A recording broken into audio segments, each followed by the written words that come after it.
Okay then, so for this mix we are going to use the tune that is in the external hard drive. It could be an MP3 player or a mobile phone. So I'm going to scroll down my list, I'm going to look at my personal computer, I am going to look at the user, and I can see backups. So that's the name of the hard drive, I can see the tune.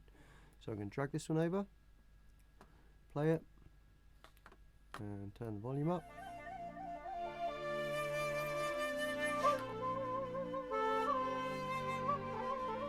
Right, there we go. So just for interest, and if you're watching any of our other tutorials, this whole tune that you're going to hear was made in Reason. So what I'm going to do is make sure that everything's just sort of set back to relative normal, and I am going to apply an effect to it as it plays. So what do we got? We've got effects unit 1 over here, and we've got effects unit 2, and on both the A track and the B track we've got a 1 and a 2.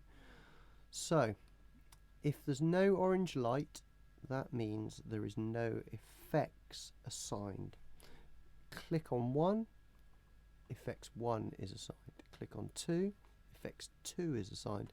So I've got multiple effects that could then work on this one, or I've got just one effect working on this one track. Up in the effects, I've got a wet and dry mix. Now wet and dry means that on dry, on this far side, no effect at all is audible. In the middle, I've got both the main tune and the effect.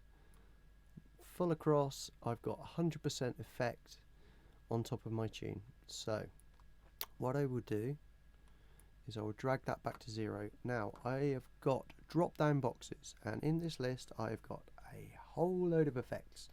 I'm not going to go through these effects with you, I'm going to let you discover these for yourselves.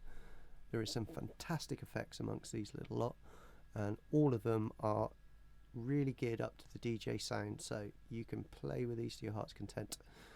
But we've got a list, and it's the same list times 3. So why do we have that? Well, we could have effect 1 here, top one, effect 2, middle one, effect 3, third one. We've got an on, orange button again for each effect, self-explanatory, and we've got a percentage of how much of that effect is on. So a little bit like the wet and dry, could be no effect at all, loads and loads of effect, a good halfway. So depending on the type of effect you're using, this will affect the tune differently. So I'm going to turn all these down to 0. I'm going to select a filter for 1, and I'm going to turn it down to 0. I'm going to leave it on reverb for the second one, and for the third one I'm going to go for a beat slicer, which is a fairly crazy thing. So if I press play on the tune, and I will now bring the effect to full on the tune, and I will turn on the first effect.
So pretty cool, I would say. So these effects on 1.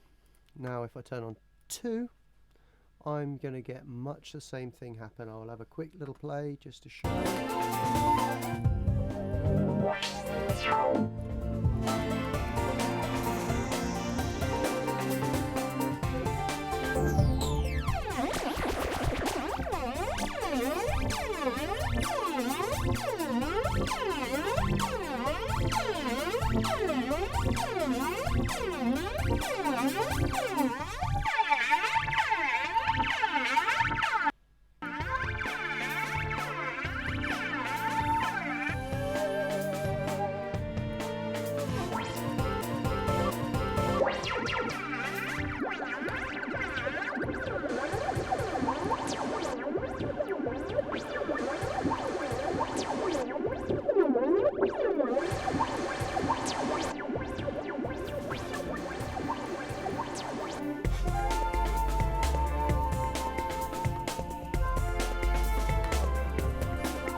So you can get quite a long way from the original tune just by playing with the effects, and that could make a big difference to what you're remixing.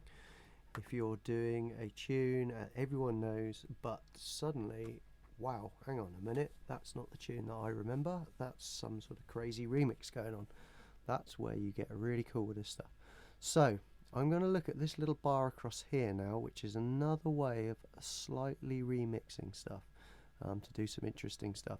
So again, I'm going to push play, but when I click on this button, it creates a bar loop.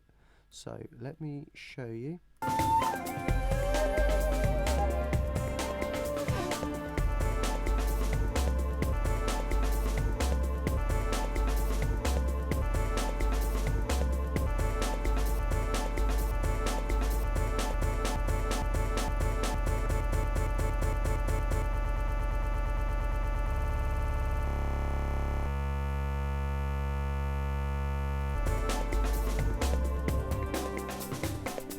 So again, remixing, you could just set a little loop going, and those loops will go up to 32 in one direction, which is a really big loop, right down to that minute little grrr sound, which is a kind of very, very cool remixing tool.